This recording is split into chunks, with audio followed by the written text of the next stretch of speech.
Welcome into the latest edition of Extra Time.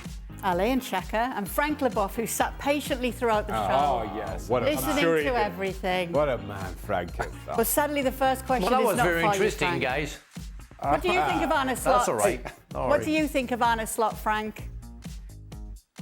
Well, I have to say that I didn't have a clue what that guy was, and I agree with Ali. I mean, we want to give him a chance, but yeah, it reminds me a little bit of Ten Hag coming to Manchester United. So it's got to be a big pressure, and being after Jurgen Klopp is a big task. So we'll see. I thought the Balls would unite here. What? I thought the Balls would unite. Yeah. Well, No, Frank. I'm glad you didn't put me in that category. There is Frank no- didn't pay his dues. Frank didn't pay his dues. There is no union. There is no union in that matter. No, maybe we could start one. Okay. Quick question. In all honesty, do you think Juan Mata hates me? There's very, very high possibility of that. It's a strong word. I'm just saying. He's not taking you out for tapas. But I gave him all my resources. Yeah, well, maybe he's seen your resources. Maybe that's the problem. Yes, he was expecting more.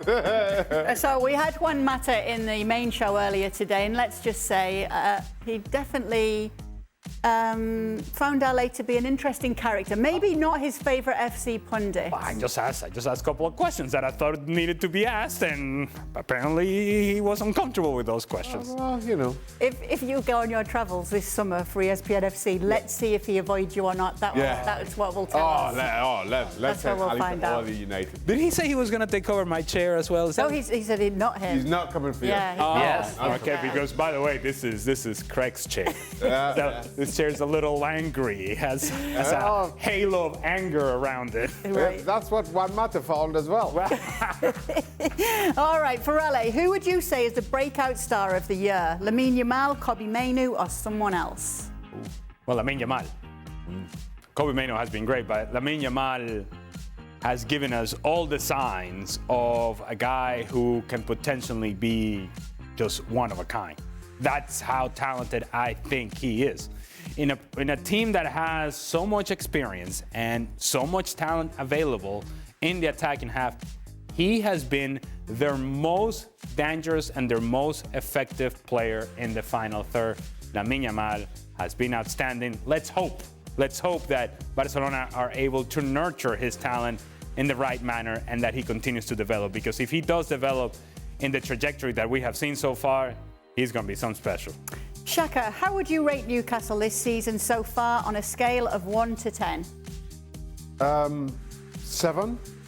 And listen, I think in totality it's been a little bit disappointing given what we saw from Newcastle last season, but they had a lot of injuries to contend with this time around. But the truth is, Newcastle are the same points as Manchester United, which, you know, kind of given where they were.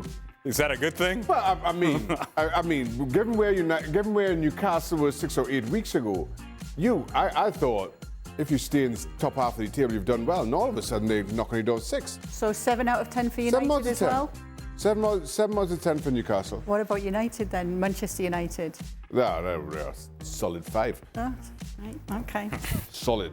So that's failing. Yeah, they. Frank, is Man City better without Haaland?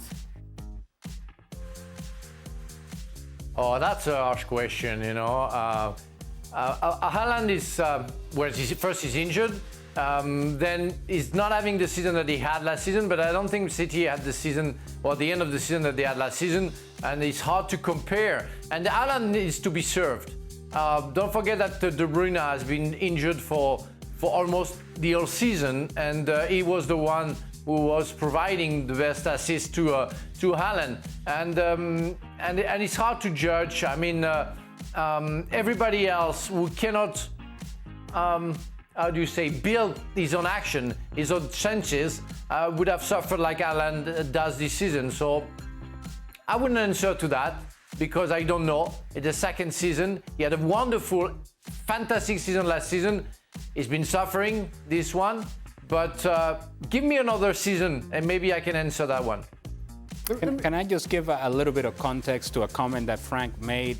in the earlier part of the show, and I just forgot to address it back then. He mentioned the Van Persie goal. Yeah. There's Van Persie goal in the 2014 World Cup, Spain against the Netherlands. Just in case people were saying, "Wow, what Van Persie goal?" That Van Persie goal. That one. I'm just saying. Were you there? Spot I was on. not. I Spot was on, I Ali. was there. I was in the press room in some other stadium about to do another game, but no, I was not there. I was there, Frankie. I knew that's what you meant. Oh, okay. Yeah. It was a good goal, though, Well wasn't done, it? well For done, somebody Vicky. pointed today. Yes, I'm it was. him. I'm just saying. Yeah. Yes. He kind of Thank you left for out. that. Huh? Carry on.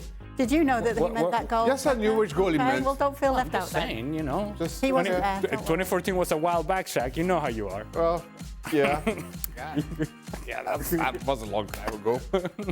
Carry on. All right, for Ale, do you think that Klopp's time at Liverpool is actually overrated? The only cup he won more than once is the Carabao Cup. Multiple European finals lost. Now this title collapse. Am I being reactionary? I honestly have to question the group of people or the individual who chose this question as a valid question to be asked in extra time. We can do better.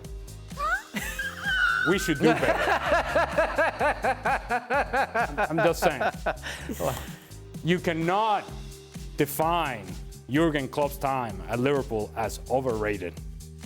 Properly rated, he was and they were outstanding during his time. Won everything there is to win. What else do you want? We can do better. And I'll add to with against. So you talk about only winning one league title because Manchester City, who many would argue is the greatest team maybe the Premier League has seen. Make what you like of that. That's totally up for debate. And a Real Madrid team that dominated the Champions League like no other has in the past. Yet it was Liverpool who was pushing, or when they didn't win it, it was Liverpool who were pushing both those teams all the way. I'm with Ali in saying that this question is out of place. Okay. And it takes a lot to be out of place in extra time. We tell people, send your questions in. That was Shab's question. No, well, and look, I'm all for Shab sending the question. I'm just saying, when we go through the filtering of questions, Oh, you have an issue with the filter. we can do better. All right. Okay. With Madrid's squad improving, return of injured players, and impending Mbappe By the way, arrival. the producer's telling me that I'm blaming. I'm shifting blame.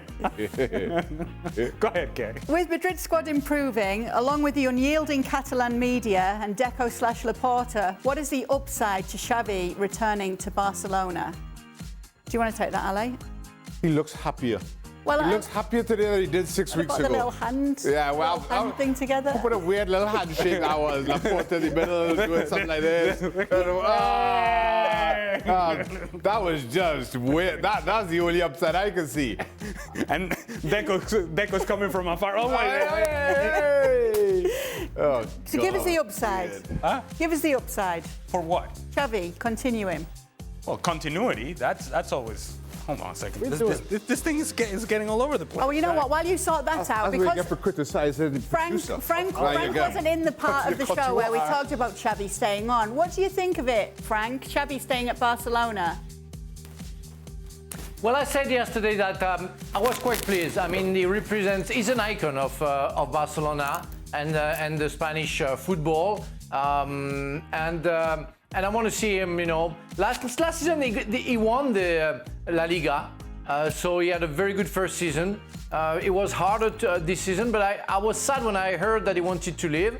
So for any reason, and I listened to your debate and to your explanation, and I agree with Ali. I think it's more a club decision than Xavi decision. But I'm happy to see him fighting against with the Catalan club and trying to repair what was a little bit falling this season comparing to the first season that he was in charge. Here's an upside for Xavi. He now has an opportunity to walk out the club through the front door.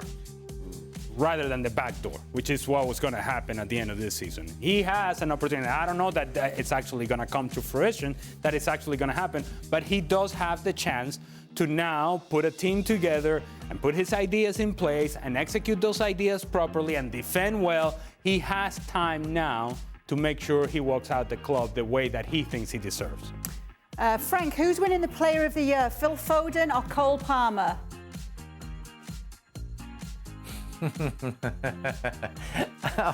Well, it's like the Ballon d'Or. Can I say that I don't care about that? That I don't give the stuff, like Craig would say. You know what?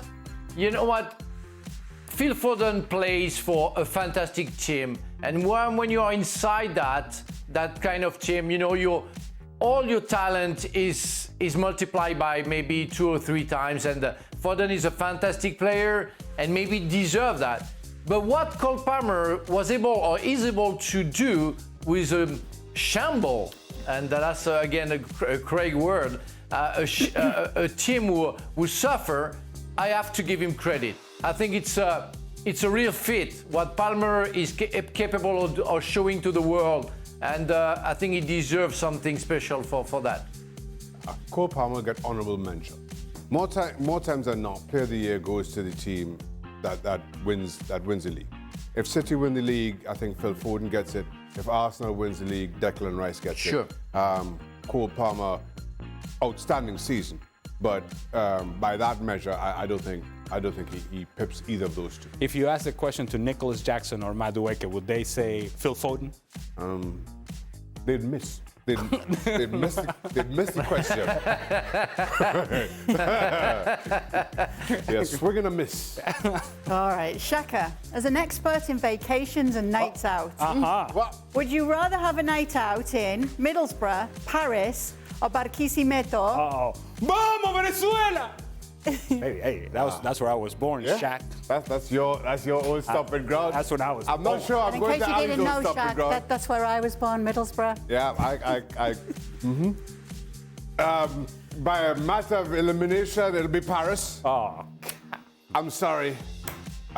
hey, man. Ali stomping old stomping ground. Hey, Shaq. I'll leave that there. Shaq. Barquisimeto can be nice. You like Barquisimeto, Shaq? Yeah. We can get you to places, Shaq. You know what, Shaka, Shaka, you gave the right answer. You know what? Because we'll go to the restaurant together. That will be on me. Where if you go to the 2 other places, I'm not sure you can find one restaurant. That's the problem. No. Wow. See, now that's... But I love the 2 faces. I love the 2 faces. Kate just keeps talking I should have taken a picture on 2 faces. I have no idea what Palmo is. I don't think I want to know what a Palmo is. Maybe. But that's all. Maybe you're not allowed back in Middlesbrough after the carnage you caused on nights out. I don't know what you're talking about. You and your teammates. I don't know. I've never been to Middlesbrough. Wow. Just before we do go, we must mention that somebody was helping Juan Mata set up for the show today. Yes. And they dropped the old, oh, really great to meet you, Shaka. I grew up watching. Yes. Way back. Thank you. Way back. And Callum wasn't a kid either. No, he wasn't 12. He wasn't 12. He wasn't a young guy. Absolutely not. There you go. Shaka Thank you very Hislop. much. Legendary status. Your inspiration to generations before ours. Thank you so much. Multiple generations. Thanks to Callum. Music. And thanks also Get off the stage. to Shab for sending in that question. Shab. And Juan Mata. And the filter. Whatever you're doing, Juan. Whatever you're doing, Juan. What matters Player of the Year.